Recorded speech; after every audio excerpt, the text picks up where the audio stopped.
దేవుని పరిశుద్ధ నామమునకు మహిమ కలుగునుగాక. క్రీస్తునందు ప్రియ దేవుని బిడలారా, ప్రభువైన యేసు క్రీస్తు పరిశుద్ధ నామములో మీ అందరికీ ఈ ఉదయకాల శుభములు తెలియచేయచ్చు ఉన్నాను. ఈ దినమంతయు మీకు మీ కుటుంబానికి దీవెనకరముగాను ఆశీర్వాదకరముగాను దేవుడు అనుగ్రహించాలని మీ కొరకై ప్రార్థిస్తూ ఉన్నాను. ప్రియులారా, నేటి దినము కొరకు ఏర్పాటు చేయబడిన దేవుని వాక్యము మార్కు సువార్త 6వ అధ్యాయం 52వ వచనం. వారి హృదయం కఠినమాయెను గనుక వారు రొట్టెలను గూర్చిన సంగతి గ్రహింపలేదు. ప్రియులారా, నేటి దినము కొరకు ఏర్పాటు చేయబడిన ధ్యానాంశము కఠిన హృదయం. ప్రియులారా, దేవుని పట్ల భయంకరముగా తిరుగుబడుతున్న వ్యక్తి కఠిన హృదయము గల వ్యక్తి అని అనేక సార్లు మనం భావిస్తాం. తిరుగుబడే వ్యక్తికి కఠిన హృదయం ఉంది అనేది నిజమైనప్పటికీ ఈ వచనములో శిష్యుల యొక్క హృదయం కఠినమైందని వాక్యం సూచిస్తుంది. ప్రియులారా, కొంతకాలం క్రితమే 5,000 మందిని యేసు అద్భుతముగా పోషించాడని మరచిపోయారు.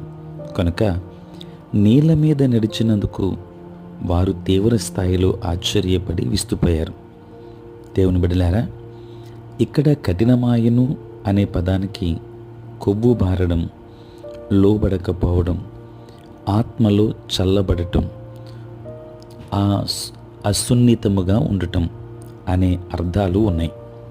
ప్రియులారా, శిష్యులు దేవుణ్ణి ద్వేషించువారు కాదు, కానీ వారు సహజ లోకానికి దాని పరిమితులకు ఎంతగా సున్నితస్తులంటే యేసు ప్రకృతి నియమాలను రద్దు చేసినందుకు ఉక్కిరి బిక్కిరయ్యారు. కాబట్టి వారికి కఠిన హృదయాలున్నాయి. ప్రియులారా, ఒకవేళ యేసు అప్పుడే చేసిన అద్భుతాన్ని, 5,000 మందిని పోషించిన అద్భుతాన్ని మనస్సులో ఉంచుకుంటే నీళ్ళ మీద నడపడాన్ని చూసి ఆశ్చర్యపోయేవారు కాదు. పడవను ఎక్కమని వారిని బలవంతం చేశాడు గనుక వారి విషయంలో బాధ్యుడు ఆయనే. వారికి కొంచెం దూరంలో అదే తుఫానులో ఆయన ఉన్నాడు కనుక పరిస్థితి గురించి ఆయనకు తెలుసు అని వారికి తెలుసు. ఆయన నీళ్ళ మీద నడిచి వచ్చి రక్షిస్తాడని వారు ఆకాంక్షించి ఉండాలి. వాక్య సత్యాన్ని సందేహించడానికి, భయపడటానికి బాగా లోనవుతున్నారా? సందేహాన్ని, భయాన్ని కలిగించే విషయాలను గురించి ఆలోచించి ఉండొచ్చు. ఈరోజు దాన్ని మళ్లించగలవు. వాక్యాన్ని మాత్రమే ధ్యానించి సందేహం పట్ల నీ హృదయాన్ని కఠినపరుచుకొని సాతాను పట్ల, సందేహం పట్ల సున్నితముగా ఉన్నట్లే దేవుని పట్ల, విశ్వాసము పట్ల సున్నితంగా ఉండటం సాధ్యమే. ఈరోజు వాక్యాన్ని ధ్యానిస్తున్నటువంటి మనము దేవుని యొక్క అద్భుతాన్ని మన జీవితాలలో అనేక పర్యాయాలు ఆయన చేసినటువంటి అద్భుతాలను మనము జ్ఞాపకం చేసుకుంటూ ఆయన యందు విశ్వాసములో స్థిరముగా ఉందాం. మనలో ఉన్న హృదయ కాఠిన్యాన్ని తీసివేద్దాం. దైవాశీర్వాదములు పొందుకుందాం. దేవుడు మిమ్మును, మీ కుటుంబాన్ని దీవించునుగాక. ఆమేన్. ప్రార్థన. పరిశుద్ధుడైన తండ్రి, ప్రేమ కలిగిన ప్రభువా, మీ పరిశుద్ధ నామమునకై వందనాలు, స్తుతులు, స్తోత్రాలు చెల్లిస్తున్నాం నాయన. రాత్రంతయు కాపాడి సంరక్షించి సుఖనిద్రను మాకు దయచేసి మా జీవితంలో మరి యొక్క నూతన దినాన్ని మేము చూడగలిగే భాగ్యాన్ని మీరు మాకు ఇచ్చినందులకే స్తోత్రాలు.